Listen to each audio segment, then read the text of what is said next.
So the inciting incident of this video is a conversation I was having with some other LGBT student leaders when I was in college, LGBT student leaders and allies. This guy named Jack, who had interned in New York City at the New York Times, he tells us, I didn't go to the Pride Festival, I didn't go to the Pride Parade, I went to a trans liberation march. And he says this as if he's better than people who went to Pride, or if people who going to Pride was a bad thing. And it had me feeling all types of ways. So how do y'all feel? We're going to talk about the false dichotomy of Pride. Stay tuned.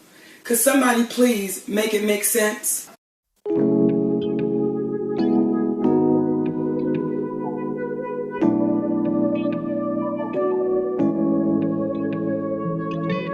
Hey everybody, welcome to A Pop of Culture. I'm your host, the Esoteric and Facetious, and this is A Pop of Culture, which is my video essay podcast where I speak on pop culture, social justice, and human experience from a Black, bisexual, millennial perspective. Everything, and I mean everything I say, should be taken with a grain of salt, as I'm simply a recent college grad with access to a recording device and the internet. With that being said, my use shouldn't be your sole reason to critique my views unless it's truly relevant. If you disagree with anything I say, let's have a civil conversation in the comment section below. Before we get into the topic of this video, which is going to be Pride and this false dichotomy of Pride, I want to advertise my cover channel, A Pop of Culture Sings, where I sing throwback R&B, contemporary R&B, pop music, whatever I'm feeling, whatever you're feeling. So if you want to be down like Brandy, if you're down to click R.I.P. Aaliyah, then definitely feel free to check the channel out. I actually will be uploading a cover of Tender Kisses by Tracy Spencer, legendary iconic R&B song. I just have to tweak some of the vocals, but we should be uploading that, so stay tuned for that. Depending on when this is uploaded, it may or may not already be uploaded, but I just wanted to advertise that. Now let's get to the topic of this video. So it is Pride Month. Happy Pride Month to everybody, to all my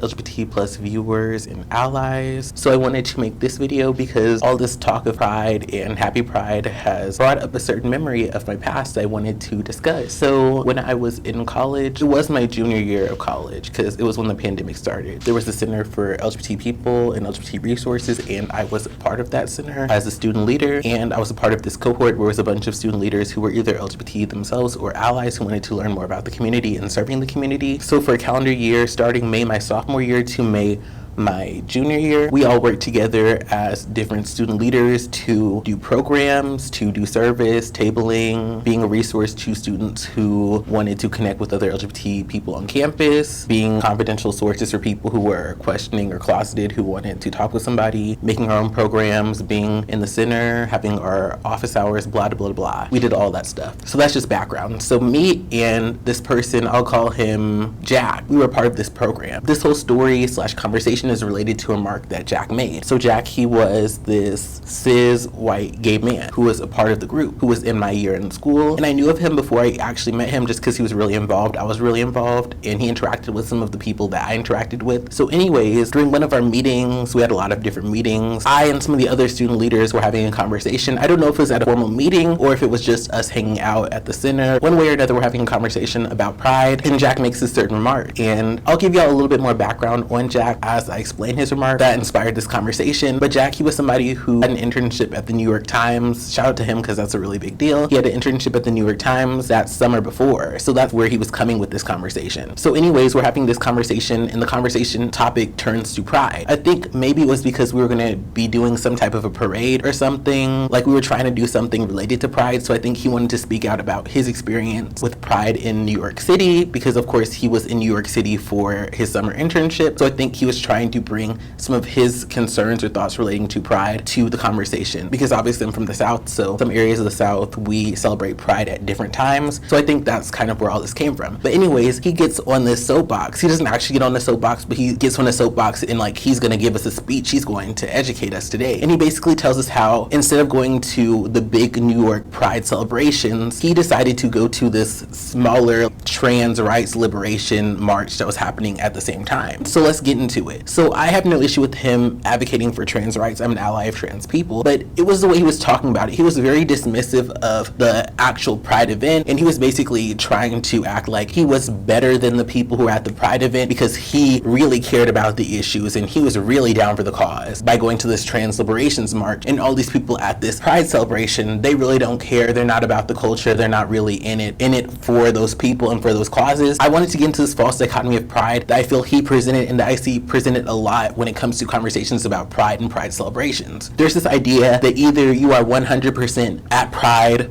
for sex and drugs and just things that are not necessarily uplifting the community or remembering the things that people fought for. Either you're 100% at Pride just for your own personal gain and personal gratification, or either you're on the whole other side and you're just somebody who is this fierce civil rights advocate who's fighting for trans rights and fighting for queer equality and fighting for this and fighting for that. There's this idea that it's all or nothing. Either you are this queer and trans activist who's fighting and fighting and fighting and fighting every second of Pride Month, or you're this person who doesn't care about the issues, who's just there to have fun. I don't think that there's anything wrong with actually talking about serious, real issues during Pride Month, but I also don't think there's an issue with people having fun. One of the issues I have of the conversation relating to Pride and this false dichotomy of Pride of either you care about the issues or either you're having a good time is this idea that it has to be one thing or the other. If we're not constantly fighting and fighting and fighting and fighting for change every second of Pride Month, every second of the year, I think the idea is toxic. I think that this idea that the only people who care about trans rights and queer rights are people who are only doing these activism events all the time. Because here's the thing, I think it diminishes the value of queer events like Pride. Going back to the Pride that John was talking about, there was a lot of hype around this Pride because I feel like there were a lot of LGBT public figures who were going to be there. I remember this was before James Charles was canceled, so I think he was going to be there. There were a lot of people from Drag Race that were going to be there and musical acts and stuff like that. So a lot of people are very excited. And here's my thing. I will say I do think that there are things you can critique about Pride celebrations nowadays because they'll often be sponsored by companies that either have had a problematic past with LGBT plus people or that may not necessarily be all the way down for LGBT people, but who are using these events like Pride as this way to have that kind of rainbow capitalism where it's like, we're going to say we're pro-LGBT for this month, we're going to change our Instagram logo to rainbow, but we're not necessarily going to do any actual long-lasting change. We're not going to take our resources and try to help queer and trans people actually work towards long-lasting change. So my thing is, I'm not saying that Pride celebrations are perfect. I'm not saying that there aren't issues with Pride, because there definitely is a conversation to be had. There are valid critiques of Pride celebrations and rainbow capitalism. The issue I have is I think that those critiques are valid, but I don't think that those critiques should necessarily be used to shame people for going to Pride, because I think there's a lot of beauty in people going to Pride, existing at Pride, and I want to get into that more as I continue discussing this. There's a lot of conversation about cops not needing to be at Pride, and that's a conversation in itself. But I think we can have a conversation about rainbow capitalism,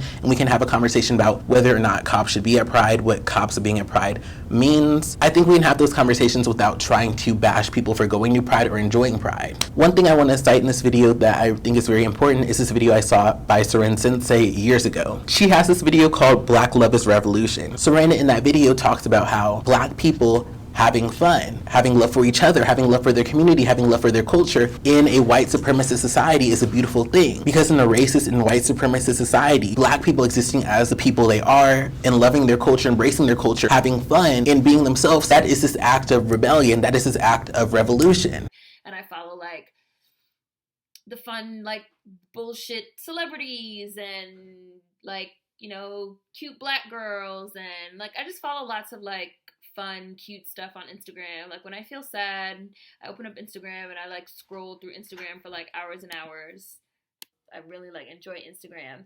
And I've noticed that when I like repost or even when I just like post like cute, fun, happy things that I've like seen on Instagram, like I said, people just like have like negative things to say, right? And it's happened enough that I've noticed a pattern, as if like being happy and having fun is like somehow wrong, and we have to be focused on pain and strife and struggle and death and rape and murder like 24/7. So I just want to say, like, PSA, like, Black joy is also revolution, right? Like, revolution is not just struggle. Revolution is not just strife and death and unarmed Black people shot in the back. Revolution is also Black joy. Revolution is also Black love. Revolution is also unity. Revolution is also, Black revolution is also the good things, not just the bad things. And I've talked before about narratives and how white people need Black people to fit into a certain box. But a lot of Black people buy into this idea too, you know? This idea that if you're not constantly in pain, then you're not revolutionary. And I just like, reject that. Like, your joy and your happiness is a revolutionary act in a society that was created to keep you oppressed. It's about, you know, surviving in a society meant for you to fail. That's it. That's it. Like, you here doing the best you can, getting out of bed every day, you're magic. Like, it's about joy. It's about, you know, us coming together and being happy sometimes. And it's just like, that shit really bothers people. When you're happy, when you're having fun, when you're Cam Newton doing backflips and dabbing, when you're posting fun things on Instagram and Twitter and Tumblr, it fucking bugs the shit out of people, right? Like, the joy that we feel as Black people, the joy and the magic that maybe I feel in particular as a Black woman, my Black girl magic, you know, that's revolution, and it bugs the shit out of people. It bugs white people. It bugs other Black people. Like, you know, oh, you should be worried about this, worried about that. You know, you should be upset about this, upset about that. Like, you don't have to be upset all the time to be a revolutionary, you know? I just wanted to really say that. Like, be awake, be aware, be conscious, be angry. Like, you know, like James Baldwin says, to be Black and conscious in this country is to be in a relative state of rage all the time. So, you know, be awake, be aware, be conscious, be angry, but don't let that be all that you are, because there are a lot of people out there that define themselves by pain and suffering only, and you don't have to be that, and you don't have to do that, and you don't have to take away other people's joy, and you don't have to shit on other people and try to rain on their parade, because that's the only way that you're able to process revolution. And that's something I think that people don't understand. People think that queer activism and trans activism has to always be us with signs and screaming and, you know, telling it to the man. And my thing is this: I feel like there is value in those liberation marches and things like that, but there's also value in trans people and queer people walking in a parade or standing outside a parade with their trans pride or bi pride or gay pride flag on their back. There's value in people existing as the people they are, networking with other people, being comfortable being out in a public space, enjoying people's company. Both of those things are valuable. Activism is not just this liberation march. Activism can be that stray couple coming out with their kids and all of them wearing rainbow stickers and them telling their children there's nothing wrong with being gay, there's nothing wrong with being bi, there's nothing wrong with being trans. I think in the same way that Black people existing as the people they are, enjoying their time, enjoying the company of other Black people, enjoying and embracing their culture, embracing their hair, embracing their features, the same way that that is revolutionary in a white supremacist society, in this very cisgender heteronormative society that shames people for existing outside of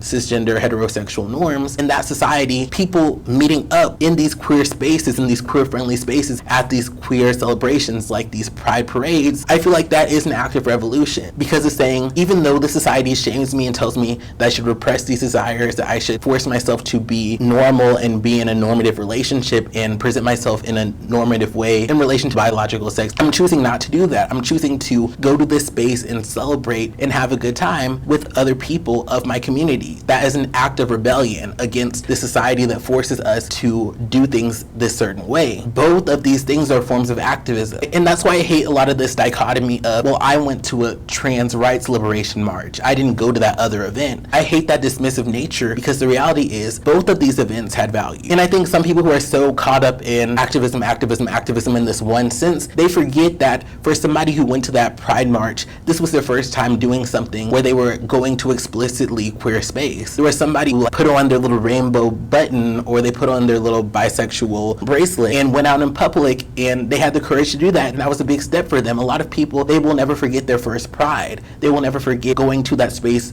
intentionally as a queer person to connect with other people, even if they didn't speak to anybody. Going to that pride, going to that event and meeting people, going to that event, going to that space that was an explicitly queer and trans space meant something to them. It's something they never forget. A lot of people in their coming out journey, one of the steps, one of the milestones for them is going to a pride event. Just like some people, a milestone is going to a gay bar or a gay club, club or something like that, or a drag show or something like that. So I just hate this idea of, oh, well, if it's not this trans rights liberation march, then it doesn't matter. I think some people who are so focused on the activism, march thing, I feel like they forget those small moments that are actually huge in different individual queer and trans people's minds. And that's the thing about this conversation, is it's complicated, because I feel like both of these things need to exist at the same time. Activism that is explicitly fighting for these rights, fighting for these changes, that is not glamorous, it's not fun, that's not an Instagram snapshot. Those events need to happen, they need to continue to happen because change needs to happen. Those events have value, they need to continue to happen because they matter, and those changes need to happen. But at the same time, those fun parade events do good in different ways. They're both doing good, but I think the problem is some of these activist people, they don't see the good that's happening in this other area, and I feel like they just erase the good and the positive impact that those things like parades have. But like I said, those small baby steps in a lot of baby queer people, baby trans people's experience, they are huge monumental moments for those people that should not be forgotten. That existing as a queer person unapologetically, that existing as a trans person or a non-binary person unapologetically, that matters. That means something. And a lot of people, those first baby steps, like going to that pride fair, going to that pride festival, going to that pride event and taking that rainbow button or rainbow bracelet, that act in this cisgender heteronormative society is powerful. That act is an act of rebellion. That act is an act of revolution. People need to recognize that as such. And I think the problem is with some of these activist people, they forget that. I feel like if you only are focused on this activist intense thing, you don't realize that events like Pride, they kind of open the door for people to even understand stuff like queer liberation, queer rights, and things like that. A lot of people who are activists, a lot of these people, they started off at an event like a Pride event or watching a show like Drag Race, learning about these issues, learning about these concerns, and learning how their identity is connected. I think one of the issues of this activist dichotomy when it comes to Pride is I feel like a lot of these people who are activists, they forget about the fact that a lot of these events like Pride events, these LGBT-friendly events that are just fun, these fun events, I feel, are a door into queer rights and queer liberation. Because when you go to these events and you have conversations with people and you have these conversations about the struggles and challenges that people go through in the LGBT community, I feel like as you learn those experiences and as you learn those traumas and those struggles that people collectively go through, that pushes you into this activist space because you were welcomed into the community